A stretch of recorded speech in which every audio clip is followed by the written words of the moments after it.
Le succès n'a rien à voir avec le fait d'atteindre une destination. Le succès est un processus, pas une finalité.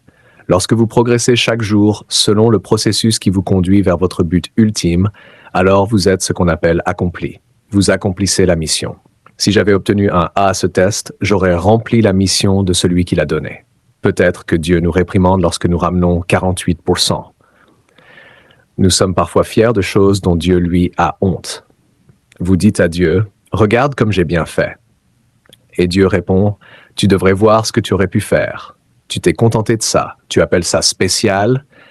Tu appelles ça succès. Tu me fais honte. » C'est pourquoi je vais vous expliquer la différence entre la loi et les règles. C'est très important. C'est le secret du succès. Dans Josué chapitre 1, verset 8, Dieu donne à Josué le secret du succès. Voici ce qu'il dit, « Que ce livre de la loi ne s'éloigne pas de ta bouche. Médite-le jour et nuit afin d'agir fidèlement selon tout ce qui est écrit. Alors tu réussiras dans tes entreprises et tu prospéreras. » Dieu confie donc la responsabilité du succès à vous, pas à lui. Relisez ce verset. Dieu dit à Josué que c'est à lui de réussir ou d'échouer. Et cela dépend de quoi? Des lois. Oui, des lois. Je vous l'ai dit, le succès est prévisible. On peut même inverser ce verset. Si vous ne gardez pas ce livre de la loi sur vos lèvres, si vous ne méditez pas dessus jour et nuit, si vous ne veillez pas à faire tout ce qui y est écrit, alors votre chemin sera un chemin d'échec et de pauvreté. C'est prévisible. Si vous ne connaissez pas les lois et ne les respectez pas, vous ne pouvez pas prier pour réussir. Personne n'a jamais réussi simplement parce que quelqu'un a prié pour lui. Le succès est le résultat de l'obéissance aux lois. C'est clair. Pourquoi les lois sont-elles si importantes? Notez ceci, la clé de la vie, c'est l'ordre. Et l'ordre vient de la loi. La loi apporte l'ordre. Quand vous obéissez aux lois, vous apportez de l'ordre dans votre vie. Que font les lois? Elles protègent, elles soutiennent, elles préservent, elles gardent et elles favorisent la vie. Si vous obéissez aux lois, elles vous protégeront, elles vous préserveront, elles vous soutiendront et à la fin, elles vous élèveront. Si vous faites toujours ce qui est juste, vous finirez par atteindre le sommet. Les gens qui prennent des raccourcis, ceux qui vendent de la drogue pour devenir riches, ceux qui vendent leur corps pour payer leurs factures, ou encore ceux qui compromettent leurs principes pour avancer, ne soyez ni inquiets ni jaloux. Ils échoueront. Parce qu'on ne peut pas enfreindre une loi, ce sont les lois qui finiront par vous briser. Notez encore ceci, sans loi, il n'y a aucune définition dans la vie. Les lois définissent les choses. Placez une graine sur un sol carrelé et laissez-la là pendant 20 ans, rien ne poussera. Pourquoi? Parce que vous avez violé la loi de la graine. Les lois définissent ce que la graine est censée devenir. Les lois définissent ce que la graine doit faire. Vous devez la mettre dans la terre, lui donner de l'eau, lui offrir de la lumière, du soleil, un environnement adapté pour qu'elle pousse.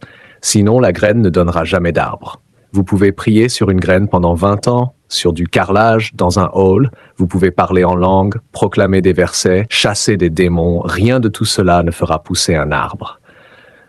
Parce que les lois ne peuvent pas être remplacées par la prière. La prospérité ne vient pas de la prière. Dieu dit, si vous obéissez à mes lois, si vous les respectez et méditez dessus, vous réussirez dans vos entreprises. La prospérité vient de l'obéissance aux lois. Certaines des personnes les plus paresseuses au monde sont des chrétiens, et parfois leur foi les rend paresseux. Ils veulent que Dieu fasse de la magie. Ils recherchent des miracles constamment.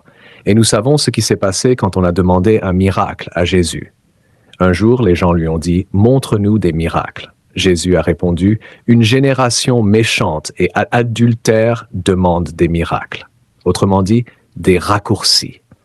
L'une des plus grandes tentations que le diable a proposées à Jésus fut justement un raccourci. Il l'a emmené au sommet d'un lieu élevé et lui a dit « Saute, tu ne te briseras pas le pied contre une pierre, tu ne seras pas blessé. » En d'autres termes, évite la croix, évite la souffrance, la crucifixion, l'enfer. Fais simple. Si tu sautes maintenant, tout le monde croira en toi. C'était la plus grande tentation. Jésus répondit « Tu ne tenteras pas le Seigneur ton Dieu. » Le pain et le pouvoir étaient des tentations acceptables, mais celle-ci, le raccourci, c'était la véritable tentation. Le chemin le plus long vers le succès est justement le raccourci, parce que les raccourcis violent les lois. La Bible appelle cela « passer en force. Lorsque vous traversez le terrain de quelqu'un au lieu de suivre la route, vous appelez cela un raccourci. Mais en réalité, vous passez en force. C'est pourquoi Jésus nous enseigne « Pardonne-nous nos offenses ». En d'autres termes, pardonne-nous d'avoir cherché des voies rapides sans respecter le processus. Pardonne-nous d'avoir voulu réussir sans respecter les lois. C'est la raison pour laquelle beaucoup de gens échouent dans les affaires. On leur propose des méthodes pour devenir riches rapidement, vendre ceci, faire cela. Voilà aussi pourquoi le jeu est dangereux. Pas simplement parce qu'on joue, mais parce que le jeu encourage les raccourcis. Une personne qui joue deviendra pauvre. Même si elle gagne une fois, elle restera pauvre. Les lois ne sont pas respectées. Ne violez pas les lois. Maintenant, voyons la différence entre les lois naturelles et les lois surnaturelles. 1. La loi naturelle est inhérente à la création. Elle est intégrée à la nature. 2. La loi naturelle établit l'ordre naturel. 3.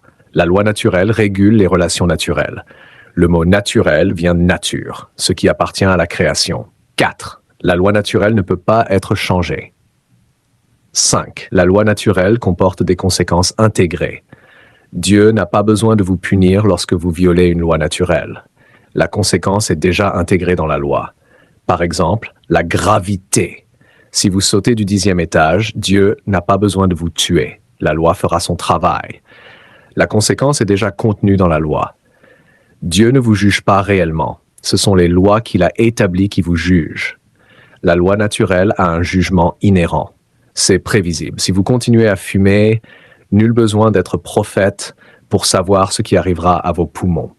Si vous buvez constamment de l'alcool, il est prévisible de savoir ce qui arrivera à votre corps. Il n'y a aucun doute. Votre foie est là pour purifier votre vie. Mais si votre corps est rempli d'alcool, c'est le foie qui doit le traiter. L'alcool brûle les cellules du foie à cause de son acidité, jusqu'à les détruire. C'est ce qu'on appelle la cirrhose du foie. Et lorsque le foie est endommagé, il ne parvient plus à purifier votre sang. Il devient alors une source d'empoisonnement.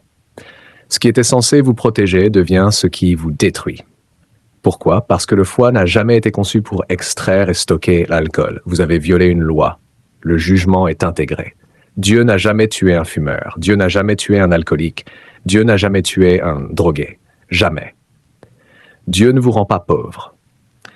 Mais si vous gérez mal votre argent, si vous achetez des choses que vous ne pouvez pas vous permettre, si vous gaspillez dans ce qui ne vous sert pas, c'est une loi.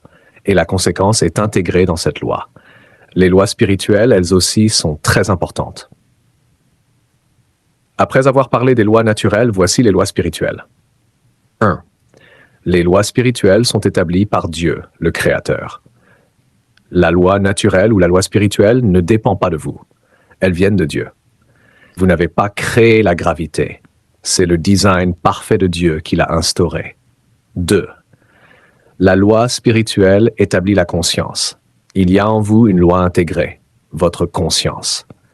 Personne n'a besoin de vous dire quand vous faites quelque chose de mal. Vous le savez intérieurement. Vous savez quand vous avez trop mangé. Vous savez quand vous consommez quelque chose qui n'est pas bon pour vous. Celui qui fume sait que la cigarette est mauvaise. La conscience lui dit la vérité, même si l'habitude prend le dessus. Votre conscience est une loi spirituelle naturelle. 3. Les lois spirituelles sont inhérentes à l'esprit humain. Nous savons tous ce qu'est le péché. Même celui qui ne connaît pas Dieu ressent intérieurement quand il viole une loi. C'est intégré en nous. 4. Les lois spirituelles régulent les relations surnaturelles. Pour entretenir une relation avec Dieu, vous devez obéir à certaines lois. D'abord, la soumission. Vous devez vous soumettre à Dieu. Dieu ne peut pas vous aider si vous ne vous soumettez pas. Ensuite, la reconnaissance de votre ignorance. Vous devez admettre que vous ne savez rien. C'est une loi spirituelle. Si vous venez à Dieu en pensant tout connaître, pourquoi auriez-vous besoin de lui? La soumission concerne votre corps, mais aussi votre esprit, votre intelligence et votre attitude intérieure. Enfin, la loi spirituelle comporte elle aussi des conséquences. Le salaire du péché, c'est la mort. Quand Adam a péché, Dieu n'a pas envoyé la mort sur lui. La mort était intégrée dans la loi. Dieu avait dit « Le jour où tu mangeras de ce fruit, tu mourras certainement ». Il n'a pas dit « Je te tuerai ». La mort était dans l'acte de désobéissance.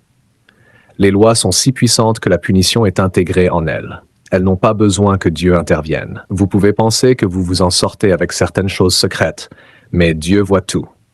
Il voit ce que vous faites quand personne ne regarde. Et il vous donne l'opportunité de régler ce problème, car tôt ou tard, ce que vous cachez vous détruira. Et maintenant, si vous le voulez, nous vous donnons l'opportunité de faire de Jésus-Christ le Seigneur de votre vie. Priez avec moi. Ô Seigneur Dieu, je crois de tout mon cœur en Jésus-Christ, le Fils du Dieu vivant. Je crois qu'il est mort pour moi et que Dieu l'a ressuscité d'entre les morts. Je crois qu'il est vivant aujourd'hui. Je confesse de ma bouche que Jésus-Christ est le Seigneur de ma vie à partir d'aujourd'hui. Par lui et en son nom, j'ai la vie éternelle. Je suis né de nouveau.